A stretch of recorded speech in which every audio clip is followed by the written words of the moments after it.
अस्सलाम वालेकुम जी। तो हम कर रहे थे पीएमसी यूनिट नंबर 9। इसको हमने जो है पार्ट्स में डिवाइड किया था।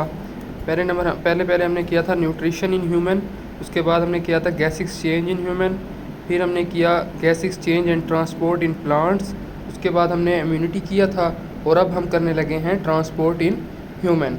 तो चलें स्टार्ट करते हैं। क्वेश्चन नंबर 1 है walls of heart are formed by folding of.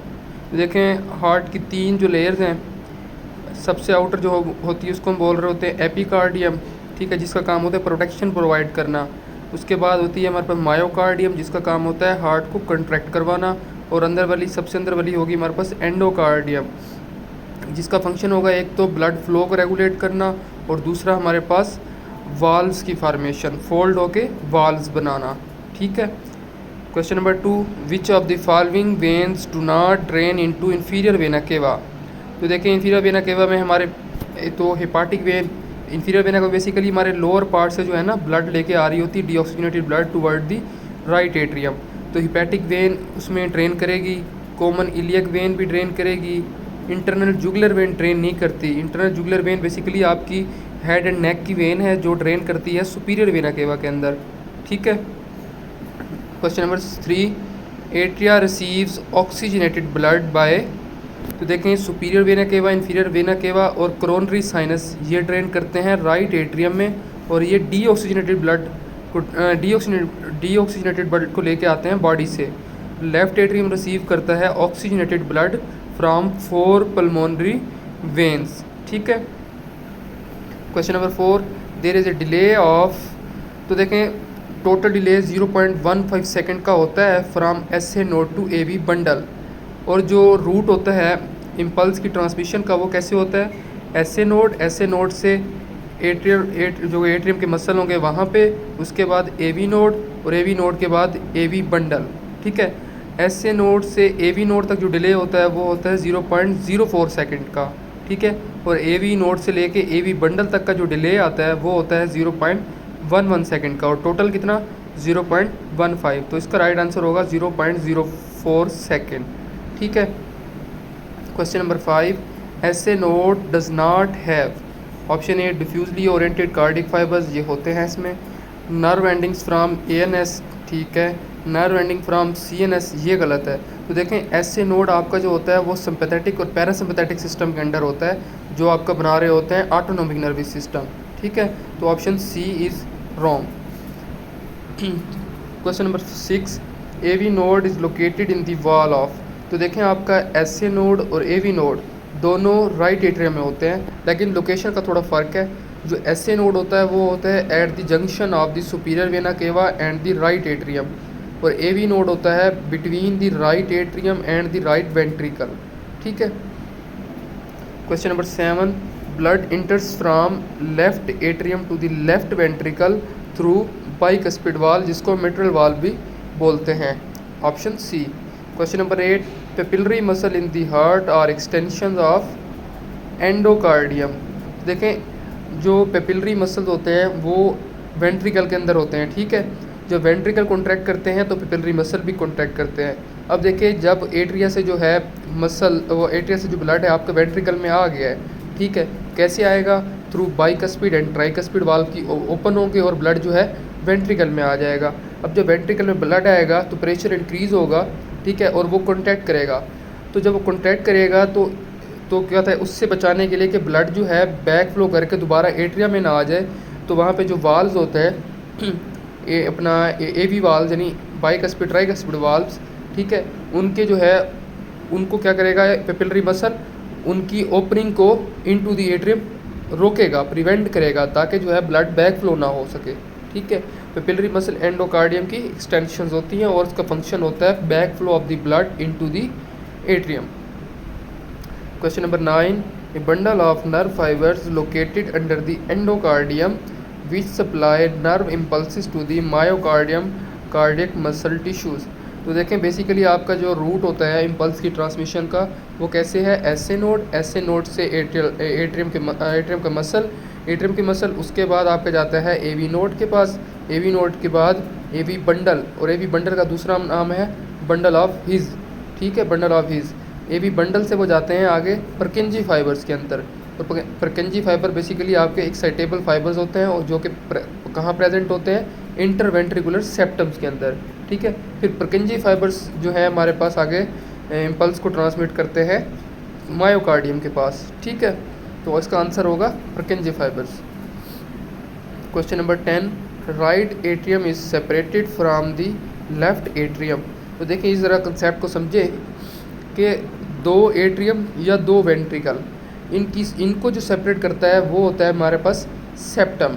इसको आप ऐसे याद रख लें, इंटर एट्रियल सेप्टम या इंटर वेंट्रिकुलर सेप्टम। मतलब दो एट्रिया के दरमियान है तो इंटर एट्रियल सेप्टम, दो वेंट्रिकल के दरमियान है तो इंटर वेंट्रिकुलर सेप्टम। लेकिन अगर हम एट्रिया और वेंट्रिकल की बात करें कि इन दोनों को सेपरेट कौन करेगा, तो उनको वाल्व सेपरेट करते हैं, ठीक है। राइट एट्रियम को राइट वेंट्रिकल से ट्राइकस्पिड वाल्व और लेफ्ट एट्रियम को लेफ्ट वेंट्रिकल से बाइकस्पिड वाल्व, ठीक है। तो इसका आंसर है option A. Question number 11, heart beat sound is produced due to. तो हार्ट बीट साउंड आपके प्रोड्यूस होते हैं due to action of valves in heart. देखिए जब आपका जो है एट्रिया कॉन्ट्रैक्ट करेगा तो आपका जो ब्लड होगा वो कहाँ आ जाएगा, वेंट्रिकल में। और कैसे आएगा, जो आपके वाल्व्स होंगे बाइकस्पिड ट्राइकस्पिड वाल्व वो ओपन हो जाएंगे और ब्लड जो आ जाएगा आपके वेंट्रिकल के अंदर। अब जब वेंट्रिकल के अंदर प्रेशर राइज करेगा तो जो आपके वो वाल्व ओपन हुए थे, ठीक है, बाइकस्पिड और ट्राइकस्पिड वाल्व वो क्लोज हो जाएंगे ताकि जो है ब्लड बैक फ्लो ना करे, ठीक है, वो क्लोज हो जाएंगे। और आपके जो है आगे वाले वाल्व जो होंगे एओर्टिक वाल्व, प्रोमोनरी वाल्व्स, वो हो जाएंगे ओपन और जो है ब्लड कहाँ चला जाएगा, वेंट्रिकल से बाहर चला जाएगा।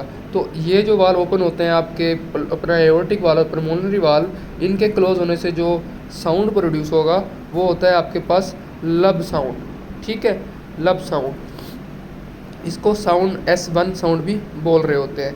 उसके बाद जब है वेंट्रिकल से ब्लड निकल जाएगा, अब वेंट्रिकल रिलैक्स कर जाएगा और जो है वाल्व्स थे आपके मिट्रल वाल्व और ट्राइकस्पिड वाल्व वो क्या हो जाएंगे, ओपन। और उनके ओपन होने से जो साउंड प्रोड्यूस होगा उसको बोलते हैं डब साउंड या S2 साउंड। तो हार्ट बीट साउंड किस वजह से प्रोड्यूस होती है, due to action of valves, option A. Question number 12, the outer most layer of blood vessels made up of loose connective tissue known as adventitia, ठीक है, adventitia बोलते हैं आउटर मोस्ट लेयर को। Question number 13, as we progress from arteries to the smaller arterioles ratio of wall thickness to lumen diameter. तो देखिए आप जब smaller arterioles की तरफ जा रहे होते हैं तो उसका जो ल्यूमन होता है ना वो क्या हो जाता है, स्मॉल होना स्टार्ट हो जाता है। लेकिन उनकी जो वाल की थिकनेस है वो लार्ज, थिकनेस बढ़ेगी तो ल्यूमन ऑटोमेटिकली नैरो होता जाएगा। तो इनकी रेशियो क्या हो जाएगी, इंक्रीज, वाल थिकनेस टू ल्यूमन डायमीटर की रेशियो इंक्रीज हो जाएगी। Question number 14, rate of blood flow is lowest in. तो ब्लड फ्लो हाईएस्ट होता है आपके एओर्टा में, ठीक है, उसके बाद कम होता जाएगा आर्टरीज में, उससे कम होगा, आर्ट्रियोल में उससे कम होगा और सबसे कम कैपिलरीज में। फिर कैपिलरीज के बाद दोबारा जो है वो इंक्रीज़ करना स्टार्ट कर देता है टूवर्ड्स दी वेना केवा। तो सबसे कम कैपिलरीज में और सबसे ज़्यादा एओर्टा में। Question number 15, major portion of the blood plasma is water. Question number 16, which of the following substance is absent in plasma. तो ऑप्शन ए है glucose, yes it is present. Haemoglobin plasma के अंदर present नहीं होती, haemoglobin कहाँ होती है, आपके RBCs में, ठीक है। बाकी इसके अलावा एंटीबॉडीज़ और हार्मोन्स भी प्लाज्मा में होते हैं। Question number 17, gamma globulin is synthesised by. तो देखें आपकी जो प्लाज्मा प्रोटीन होती है उनको कौन सिंथेसाइज करता है, liver, option C. Question number 18, bacteria are frequently ingested by the neutrophils. Question number 19, which of the following WBCs release inflammatory substances. Answer is neutrophil, ठीक है। न्यूट्रोफिल जो है, कोई बैक्टीरिया जब इंटर होगा, कोई इन्फेक्शन होगा तो न्यूट्रोफिल क्या रिलीज़ करता है, इन्फ्लेमेटरी सब्सटेंसेस, ठीक है। Question number 20, what numerous type of blood cells present in lymph, ठीक है। तो देखें आप जो लिम्फ होता है वो होता है हमारे पास ब्लड से, उसकी कंपोजिशन थोड़ी चेंज होती है। उसमें कि हमारे पास RBCs भी नहीं होते, प्लेटलेट्स भी नहीं होते, सिर्फ और सिर्फ WBCs होते हैं और स्मॉल अमाउंट में प्लाज्मा प्रोटीन्स होती हैं, ठीक है। अब देखें option A and B both are WBCs। तो अब आप खुद देखें कि लिम्फेटिक सिस्टम का काम क्या होता है, डिफेंड जो है बॉडी को जो है डिफेंड करना अगेंस्ट द पैथोजेंस। तो ये फंक्शन किसका काम होता है, लिम्फोसाइट का। तो लिम्फोसाइट सबसे ज़्यादा होंगे लिम्फ में, RBC उसमें होंगे ही नहीं, जिसकी वजह से उसको कलर जो होता है वो कलरलेस को बोल रहे होते हैं, या वाइट कलर कलरलेस। ठीक है। ऑप्शन उसके अलावा question number 21, which of the following is not a lymphatic mass या ऑर्गन। तो आपके जो है spleen, tonsil, thymus glands and adenoids are the lymphatic masses. Thyroid gland is not a lymphatic organ. ठीक। Question number 22, lymph nodes are not found in. तो देखें lymph node आपके अपना जो है नेक में भी होते हैं, एक्जिला में भी होते हैं, पेल्विक कैविटी में भी होते हैं, बोन के अंदर नहीं होते। इसके अलावा नोट कर ले कि आपके नर्वस सिस्टम के अंदर भी नहीं होते। Question number 23, which of the following is not A part of the lymphatic system. तो लिम्फेटिक सिस्टम का पार्ट कौन सा नहीं है। ऑप्शन ए एडिनाइड एंड टॉन्सिल, ये होते हैं। ऑप्शन बी है थैमस एंड स्प्लीन, ये भी है। Liver is the not part of the lymphatic system. ठीक है। Question number 24, through which vessel lymph leave the lymphatic system and enter the circulatory system.